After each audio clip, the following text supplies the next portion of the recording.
Panduan ibadah online bagi jemaat GMI Emmaus Palembang.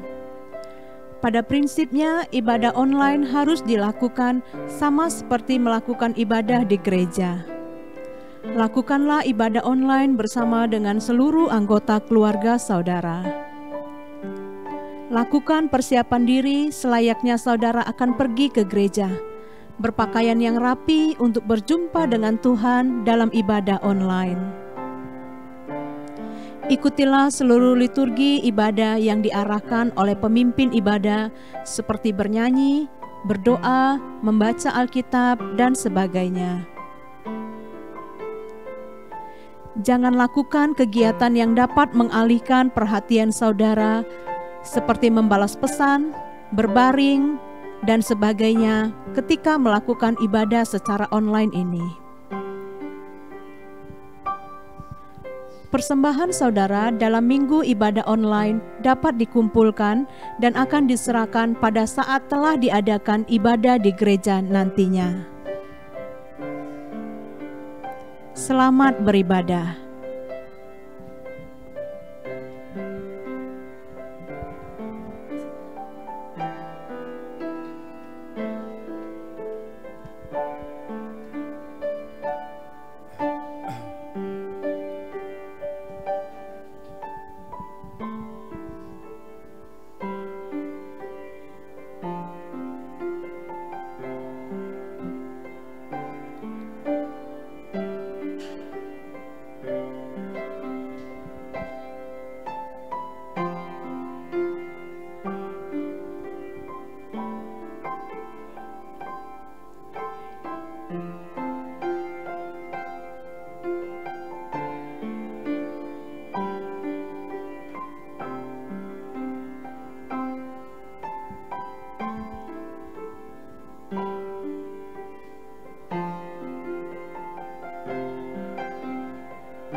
Salam, Bapak Ibu yang terkasih, kita bertemu lagi dalam ibadah online kita pada hari ini, di mana hari ini adalah ibadah Minggu Pentakosta. Dalam perjanjian baru kita mengenang ketika Roh Kudus daripada Tuhan dicurahkan untuk setiap murid yang ada. Mari kita persiapkan hati dan jiwa kita. Kami undang Bapak Ibu untuk bangkit berdiri dan bersaat teduh sebentar.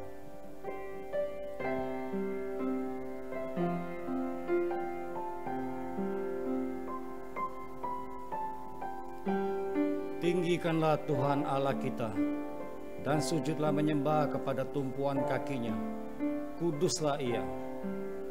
Tinggikanlah Tuhan Allah kita dan sujudlah menyembah di hadapan gunung-gunungnya yang kudus, sebab kuduslah Tuhan Allah kita. Kita akan memulai ibadah kita pada hari ini. Kita naikkan satu pujian, aku hendak bersyukur kepada Tuhan.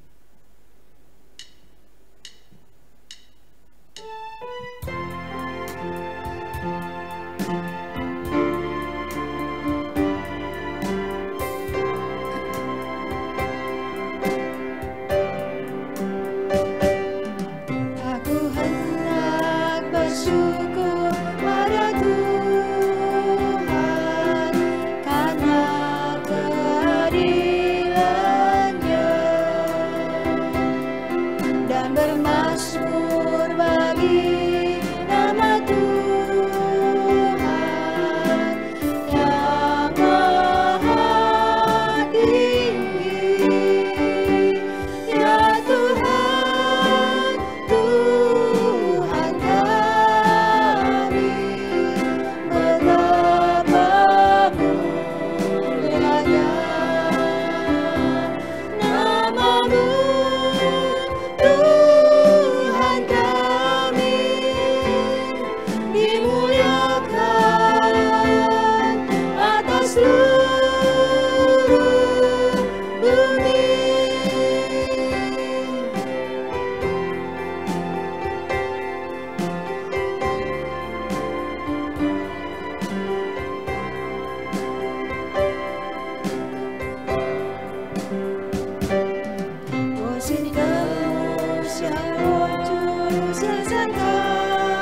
Jemaat kami persilakan duduk kembali.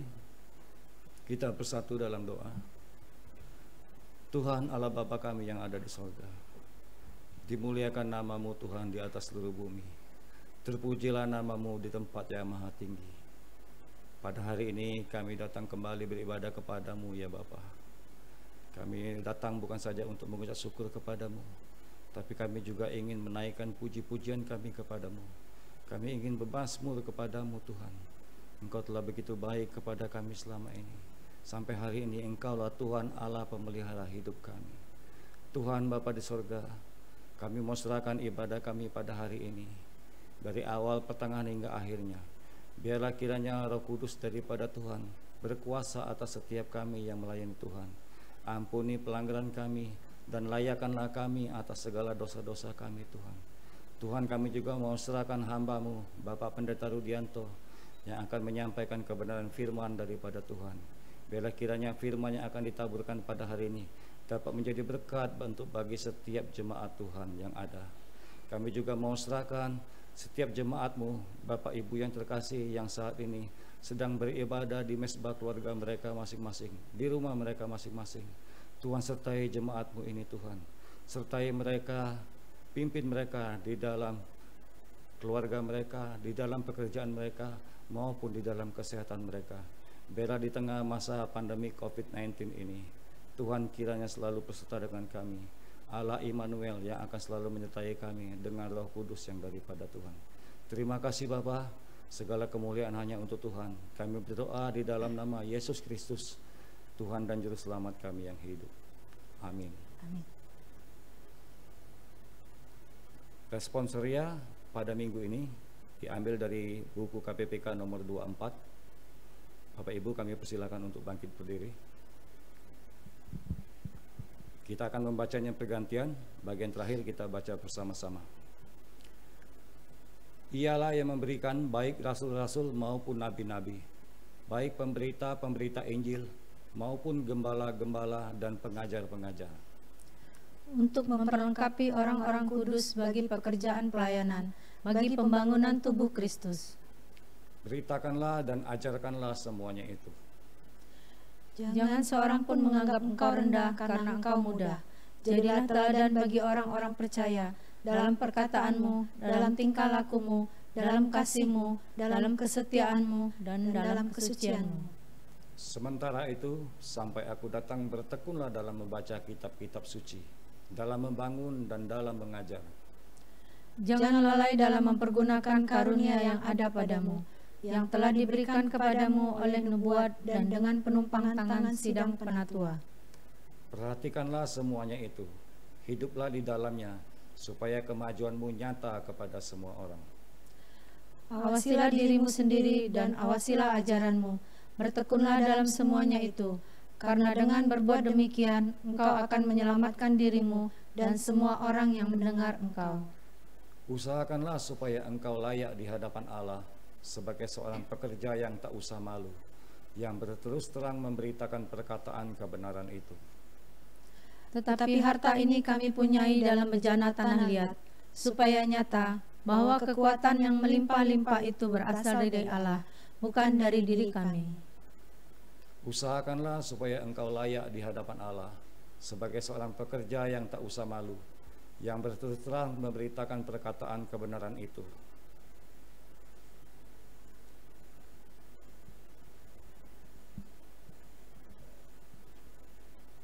Kita baca bersama. Layanilah seorang akan yang lain, sesuai dengan karunia yang telah diperoleh tiap-tiap orang, sebagai pengurus yang baik dari kasih karunia Allah. Bapak Ibu kami persilakan duduk kembali. Sebelum firman yang akan ditaburkan oleh Bapak Pendeta Rudianto, kita persiapkan diri kita dengan satu pujian Kidung Roh Kudus dari buku KPPK nomor 140.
心中的誓言，就是你的手称颂赞美主名。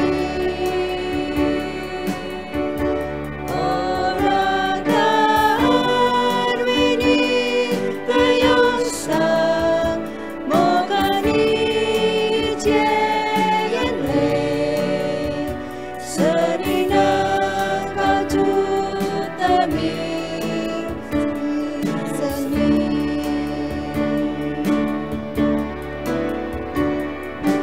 耶稣，哦耶稣，来充满我心。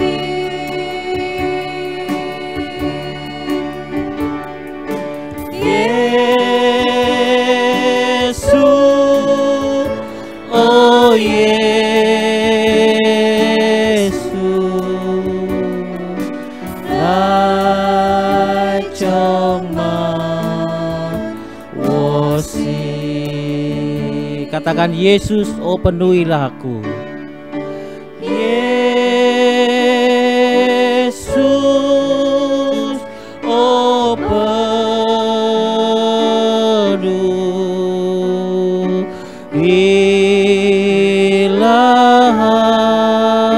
hatiku. Yesus, penuhilah hatiku. Yesus, oh penuhilah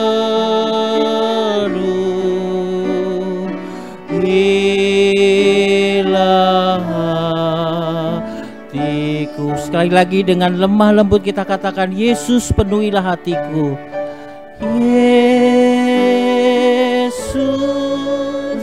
oh penuhilah hatiku. Yesus penuhilah hatiku. Yesus, oh penuhilah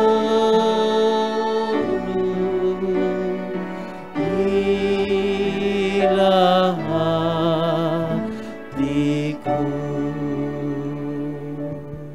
Benar Tuhan, pujian yang mengatakan, Yesus penuhilah hatiku. Hati ini Tuhan mau dipenuhi oleh kebenaran firman-Mu. Hati ini Tuhan mau dikuasai oleh Roh Kudus-Mu, supaya kami boleh taat akan perintah-Mu, supaya kami boleh berjalan seperti Engkau berjalan. Terima kasih ya Tuhan, bila senantiasa Tuhan mengurapi kami setiap pelayanan kami, terutama dalam penyampaian pemberitaan firman-Mu. Bila setiap orang yang mendengarkannya, mereka boleh mendengar dan bertobat daripada dosanya. Berfirmanlah ya Tuhan, kami siap untuk mendengarkan. Demi Yesus Kristus Tuhan kami berdoa. Amin. Ya, selamat pagi Bapak Ibu dan saudara-saudara yang berada di rumah masing-masing. Saya menyapa Bapak Ibu dan saudara, dan saya percaya Bapak Ibu dan saudara dalam aman dalam perlindungan Tuhan. Hari ini kita memasuki hari Pantekosta, yang berarti hari turunnya Roh Kudus. Saya kira kita bersemangat ya, kita diingatkan bahwa Roh Kudus ternyata diam dan selama ini beserta kita, menyertai hidup kita. Untuk itu mari kita membaca Alkitab kita di dalam Kisah Para Rasul.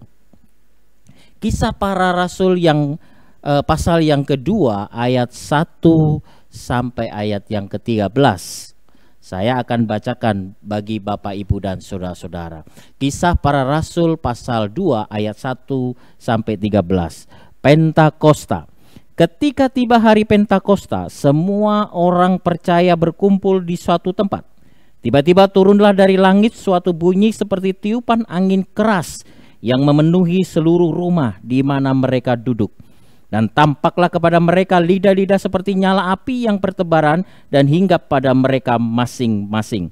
Maka penuhlah mereka dengan Roh Kudus Lalu mereka mulai berkata-kata dalam bahasa-bahasa lain, seperti yang diberikan oleh Roh itu kepada mereka untuk mengatakannya.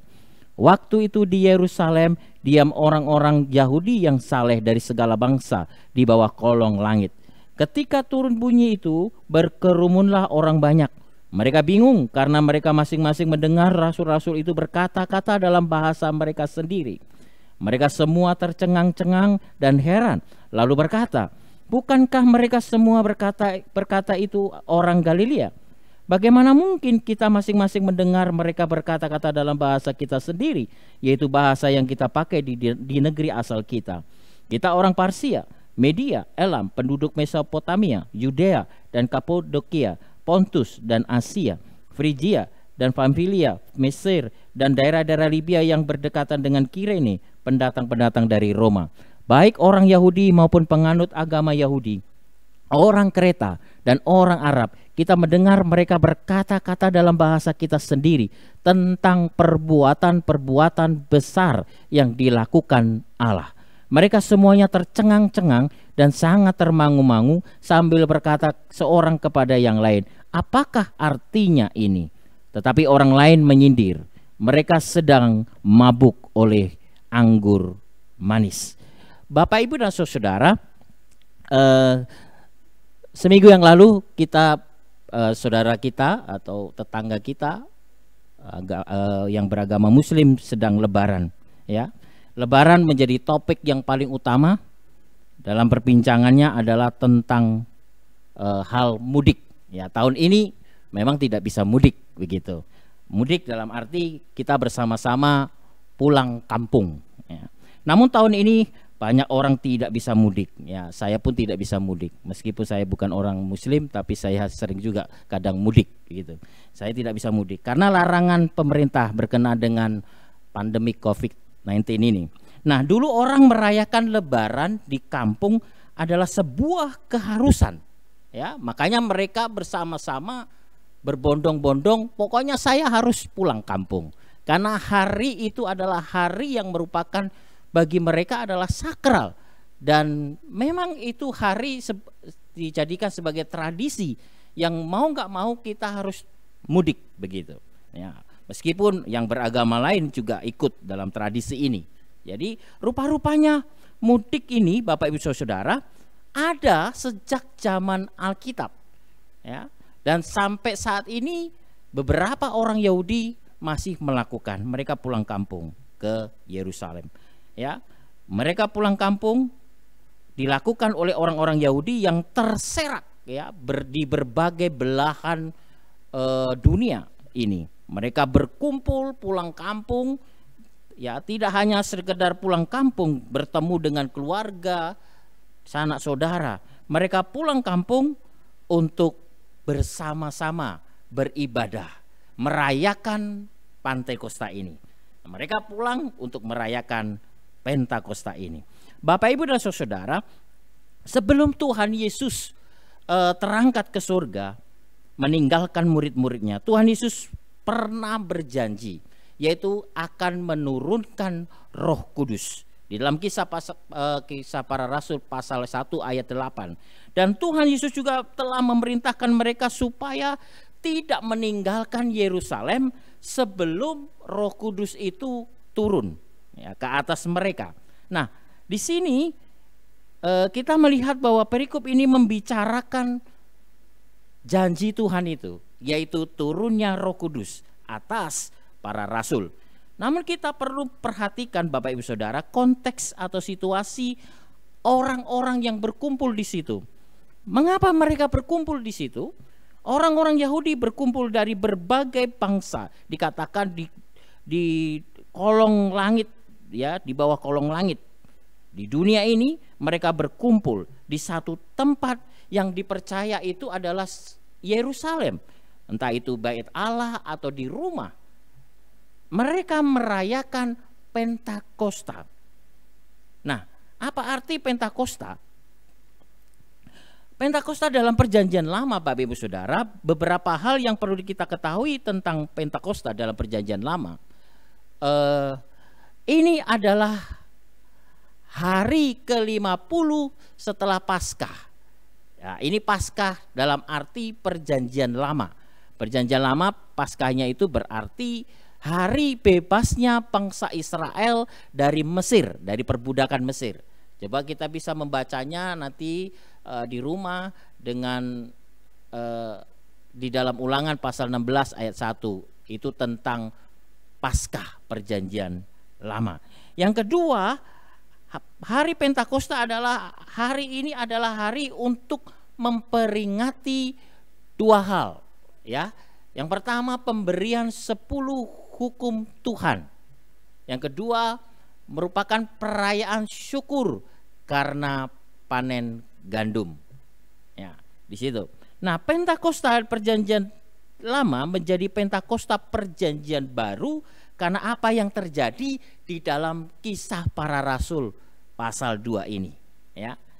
Jadi peristiwa Pentakosta ini dalam teks yang kita baca adalah sebuah transisi, ya, yaitu orang-orang Yahudi berkumpul untuk merayakan Pentakosta cara perjanjian lama.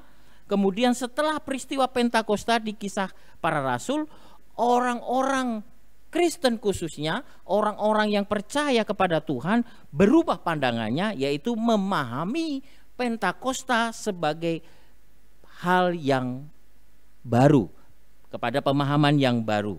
Nah, mari kita lanjut. Pentakosta di dalam perjanjian baru, pada saat itu murid-murid sedang berkumpul di satu tempat sebagai ketaatannya terhadap perintah Yesus, karena dikatakan sebelum turun Roh Kudus kamu tidak boleh meninggalkan Yerusalem. Nanti di dalam Kisah 1 ayat 4-5. Nah, pada saat itulah Roh Kudus turun. Dan inilah Pentakosta dimaknai dengan pemahaman baru, yaitu hari turunnya Roh Kudus. Nah, apa yang terjadi di dalam Pentakosta ini? Apa yang terjadi? Nah, pada saat itu terjadilah hal-hal atau tanda-tanda sebagai berikut. Turun dari langit suatu bunyi seperti tiupan angin keras, di ayat 2 dikatakan di situ. Nah, kitab suci memang sering menggambarkan Roh Kudus sebagai angin. Bisa dibandingkan di bacaan Yohanes 3 ayat 8 dan sebagainya. Nah, kata bahasa Yunani angin ini pneuma. Memang bisa diartikan dengan roh, ya, angin atau nafas, sama seperti kata Ibrani ruah. Karena itulah maka sebelum Roh Kudus turun, maka ia didahului oleh apa? Suatu bunyi seperti tiupan angin yang keras. Yang kedua, di situ dikatakan tampaklah lidah-lidah seperti nyala api yang bertebaran dan hinggap pada mereka masing-masing. Ya. Roh Kudus juga sering digambarkan sebagai api, karena ia berfungsi untuk menyucikan dan menguduskan kita. Gereja kita lambangnya adalah api dan salib. Itu merupakan Roh Kudus, ya, lambang dari Roh Kudus. Yang ketiga, Bapak Ibu Saudara, Roh Kudus turun dan memenuhi mereka.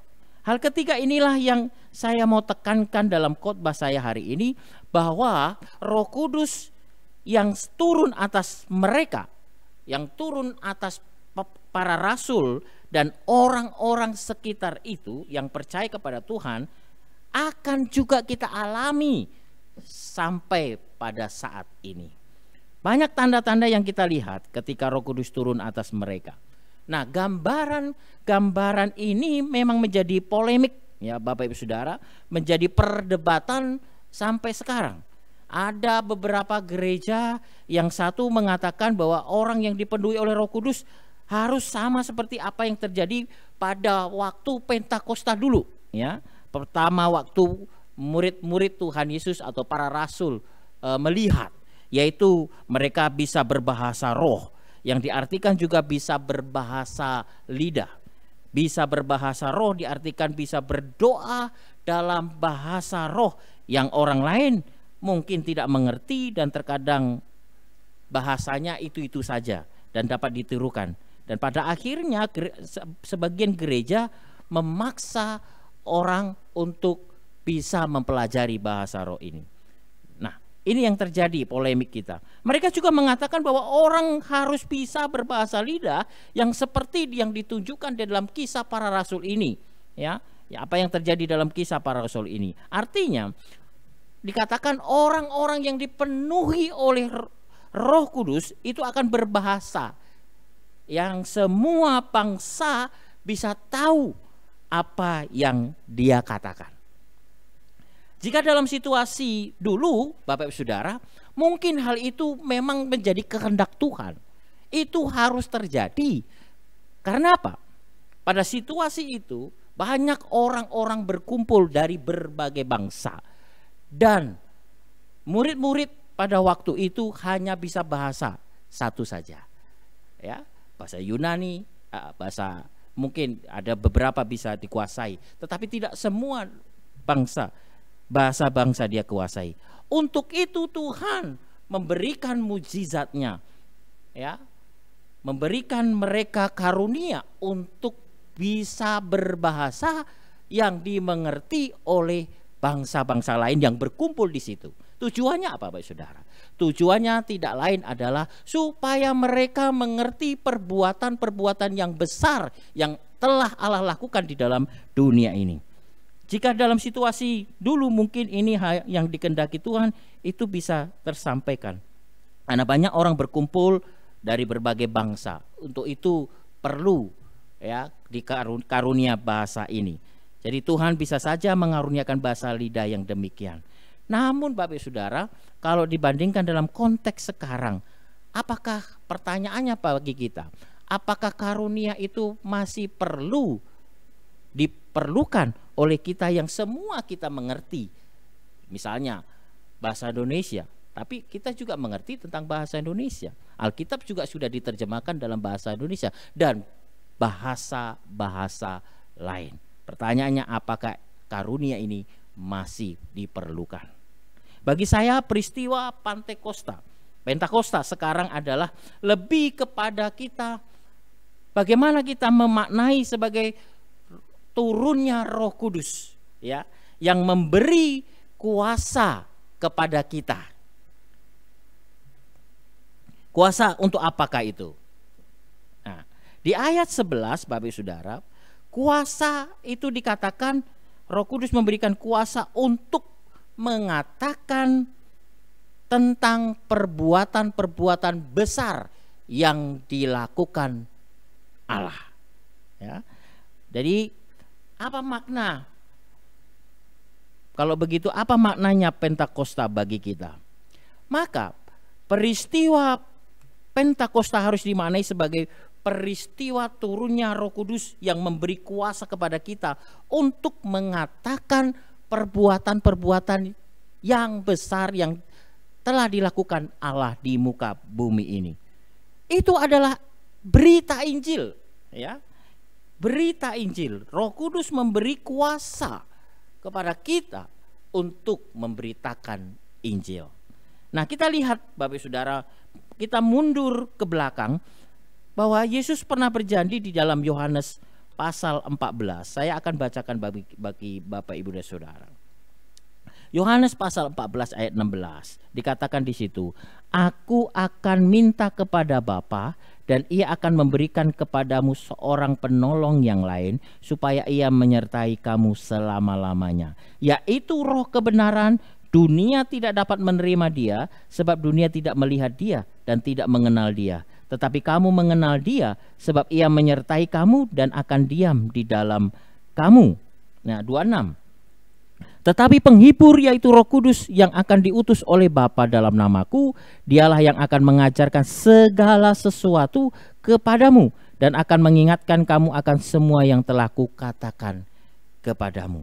Jadi janji Yesus adalah Ia akan memberikan Roh Kudus untuk menyertai mereka, menghibur mereka selama-lamanya.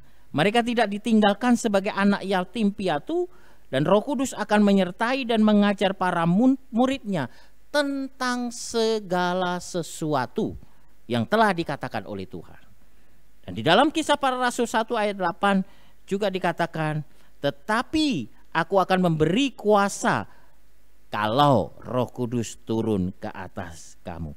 Jadi Bapak Ibu Saudara, peristiwa Pentakosta ini tak lain adalah penggenapan janji Yesus, yaitu apa? Tuhan memberikan kuasa, Roh Kudus memberikan kuasa untuk memberitakan Injil, yaitu apa? Tentang perbuatan-perbuatan besar yang dilakukan oleh Tuhan kita Yesus Kristus selama Ia hidup dalam dunia ini.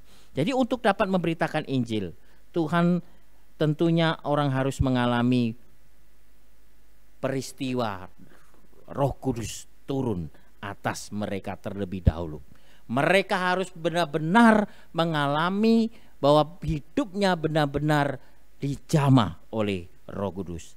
Saya tidak mengatakan bahwa kita harus bisa berbahasa roh dan sebagainya, baru kita bisa mengalami namanya apa itu Roh Kudus, jamahan Roh Kudus, atau kita harus berbahasa yang lain. Tetapi yang saya maksud adalah orang yang mengalami Roh Kudus, Roh Kudus turun atas mereka, tandanya yang nyata adalah kehidupan mereka lebih mengatakan perbuatan-perbuatan besar Allah dibanding perbuatan-perbuatan dirinya. Atau dengan kata lain, hidup mereka lebih fokus atau lebih total untuk apa? Digunakan untuk kepentingan Tuhan. Mereka menyalipkan egonya, kepentingan dirinya untuk apa? Dipakai atau untuk kepentingan Allahnya. Jadi semua dalam rangka untuk apa? Memberitakan perbuatan-perbuatan besar yang Allah telah lakukan di dalam muka bumi ini. Nah, hidup yang demikian bisa kita lakukan jika kita benar-benar apa? Bertobat, Bapak Ibu Saudara. Kalau Bapak Ibu Saudara ingin mengalami jamahan Roh Kudus seperti peristiwa Pentakosta, yang pertama kita harus bertobat. Hidup kita harus bertobat. Hidup yang demikian bisa kita lakukan jika kita benar-benar bertobat menjadi murid yang sejati. Tandanya yaitu apa? Sebuah perubahan hidup. Dalam Galatia dikatakan jelas bagaimana seorang murid itu, apa tandanya. Galatia pasal 2 ayat 20 mengatakan demikian.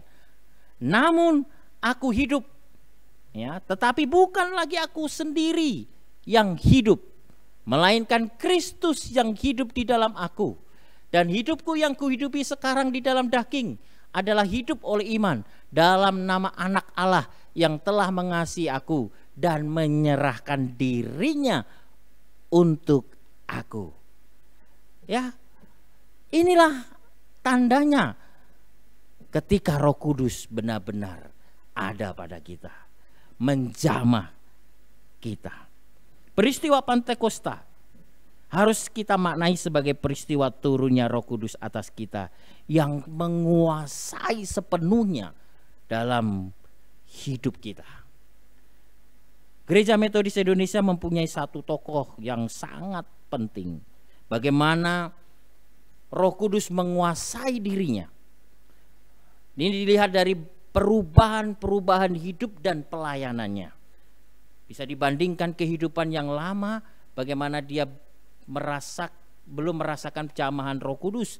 Setelah peristiwa di satu tempat, pelayanannya dan kehidupannya totali berubah. Hidupnya mengalami transformasi yang sangat luar biasa. Sebuah pertobatan terjadi. Itu dinamakan dengan peristiwa Aldeskit. Tanggal 24 Mei, ya, bagi kita orang Metodis pasti sudah mengenalnya. 24 Mei 1738 adalah peristiwa pertobatan John Wesley. Ketika mendengarkan sebuah khotbah di gereja Anglikan di Aldersgate, London, Inggris, yang diambil dari penjelasan Martin Luther mengenai pengenalan surat Roma. Aldersgate yang jatuh pada tanggal 24 Mei kemarin menjadi tonggak sejarah di mana hari itu tercatat sebagai apa? Hari pertobatan John Wesley. Yang kemudian dia mengalami apa? Perubahan hidup dan pelayanannya. Roh Kudus turun dan menjamah John Wesley, hingga kita tahu sebagai orang Metodis sejak peristiwa itu John Wesley tidak hanya berubah dalam pandangan hidupnya. John Wesley berubah dalam pelayanannya. Imannya semakin teguh. Ya, dikatakan aku percaya bahwa aku benar-benar selamat. John Wesley mengalami transformasi hidup yang sangat luar biasa. Dalam seluruh hidupnya John Wesley lebih memberitakan perbuatan-perbuatan besar yang dilakukan oleh Allah. Ia mengabarkan Injil ke seluruh dunia. Dia mempunyai moto, "The world is my parish." Dunia ini adalah ladang pelayananku. Ya, dia melayani Tuhan dengan sepenuh hati. Dia berkhotbah, Bapak Ibu Saudara, rata-rata 15 kali dalam seminggu. Saya khotbah 2 kali seminggu aja udah 4-4-an. Ya. Total khotbah semasa hidupnya, Bapak Ibu Saudara, 40.000 kali. Ia melayani dengan apa? Bukan naik mobil, bukan naik motor, tetapi naik kuda. Yang saya kagum adalah ia melakukan perjalanan naik kuda sejauh 250.000 mil. Kalau kita katakan 1 mil itu 1,6 lah katakan. Kira-kira 400.000 kilometer John Wesley naik kuda. Ya, saya naik kuda 5 menit aja perut saya sudah kram. Luar biasa Bapak Ibu Saudara.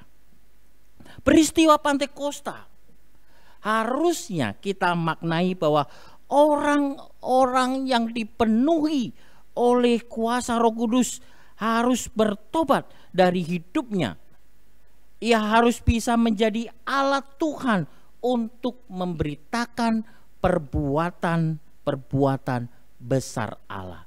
Sekali lagi Bapak Saudara, peristiwa Pantekosta yang kita rayakan harusnya kita manai bahwa orang yang dipenuhi atau mengalami kuasa Roh Kudus harus bertobat dari hidupnya. Ia harus bisa menjadi alat Tuhan untuk memberitakan perbuatan-perbuatan besar Allah. Memberitakan perbuatan besar Allah yang telah Allah lakukan itu sama dengan memberitakan Injil. Berita Injil dapat tersampaikan dengan baik jika masing-masing kita sudah bertobat. Kita sudah hidup baru.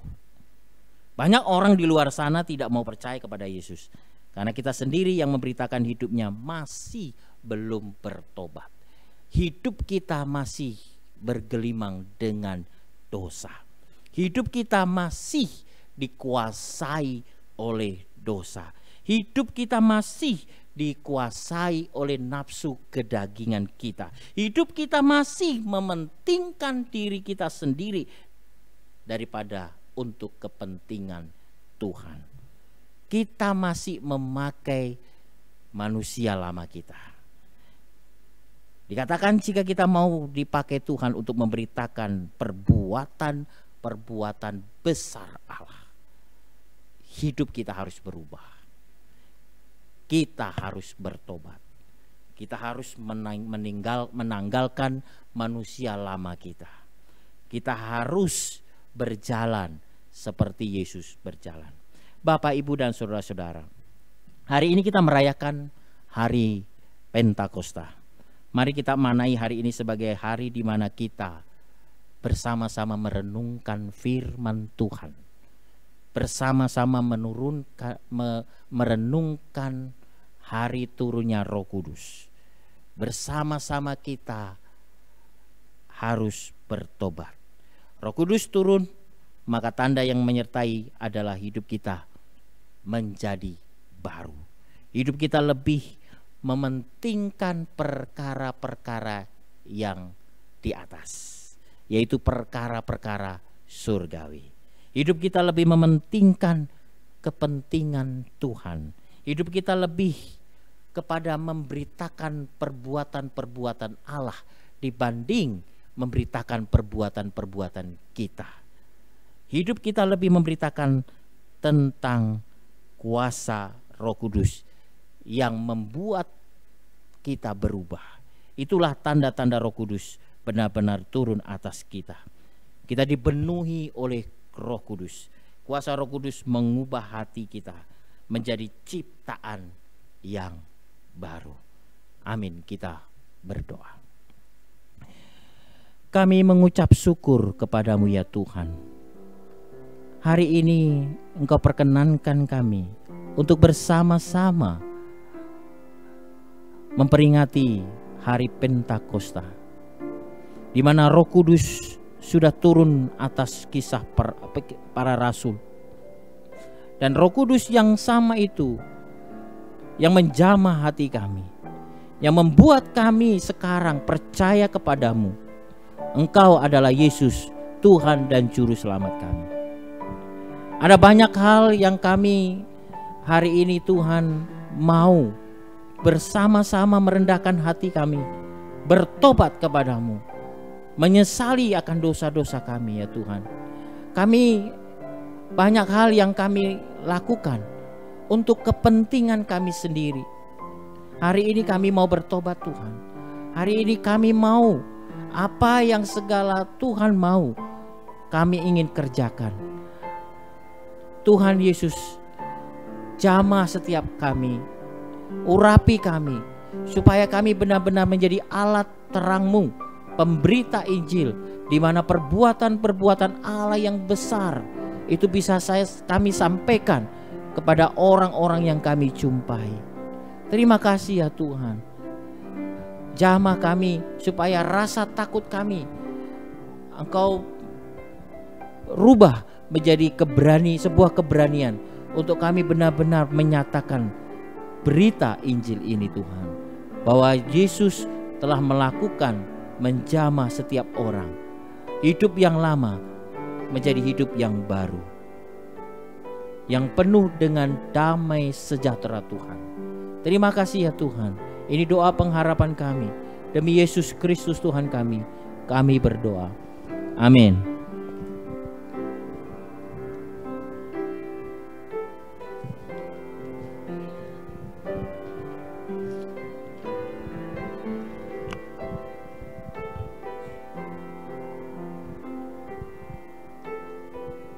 Terima kasih kepada Musa Rubianto yang telah menyampaikan kebenaran firman daripada Tuhan. Kiranya Tuhan memberkati pelayanan dan keluarga Musa. Untuk merespon firman yang telah dibawakan tadi, kita akan naikkan pujian bersama dari buku KPPK nomor 371, Kusuka Mengabarkan.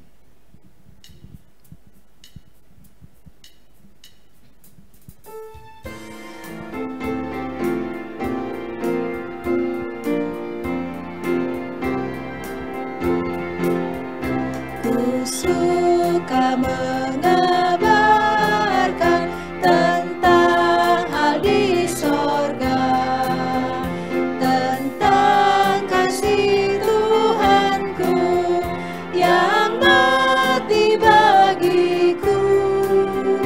Ku suka mengabarkan tentang kuasa Injil. Selamatkan kau berdosa, dapat hidup kekal. Ku suka mengabarkan Injil Tuhan yang mulia, kabarkan kasih Yesus dan keselamatannya. Ku suka mengabarkan indahlah Injilnya yang melebihi emas dan segala hartaku. Ku suka mengabarkan tentang berkat Injil yang memberiku hidup.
Kita akan mengakhiri ibadah kita pada hari ini.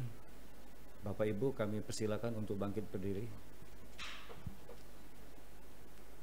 Kita akan mengucapkan doa yang diajarkan Tuhan Yesus kepada kita, yaitu doa Bapa kami, doksologi dan berkat yang akan dipimpin oleh Bapak Pendeta Rudianto. Doa Bapa kami. Bapa kami yang di surga, dikuduskanlah namamu, datanglah kerajaanmu, jadilah kehendak-Mu di bumi seperti di surga. Berikanlah kami pada hari ini makanan kami yang secukupnya, dan ampunilah kami akan kesalahan kami, seperti kami juga mengampuni orang yang bersalah kepada kami. Dan janganlah membawa kami ke dalam pencobaan, tetapi lepaskanlah kami daripada yang jahat. Karena Engkau-lah yang punya kerajaan, dan kuasa, dan kemuliaan sampai selama-lamanya. Amin. Puji Allah Bapa Putra, puji Allah Roh Kudus, ketiganya yang esa. Mohon selamat sumber berkah. Amin. Mari jemaat Tuhan arahkan hati dan pikiranmu untuk menerima berkat Tuhan. Anugerah dan damai sejahtera daripada Tuhan kita Yesus Kristus, kasih sayang Allah Bapa serta persekutuan dengan Roh Kudus, itulah kiranya yang memberkatimu, melindungimu, serta menyertaimu dimanapun engkau berada, mulai sejak saat ini, besok, dan sampai selama-lamanya. Amin. Amin. Amin.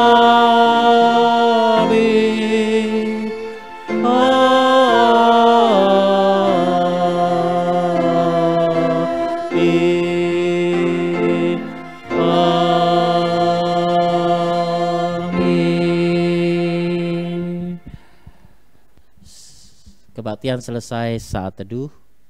Tuhan memberkati kita.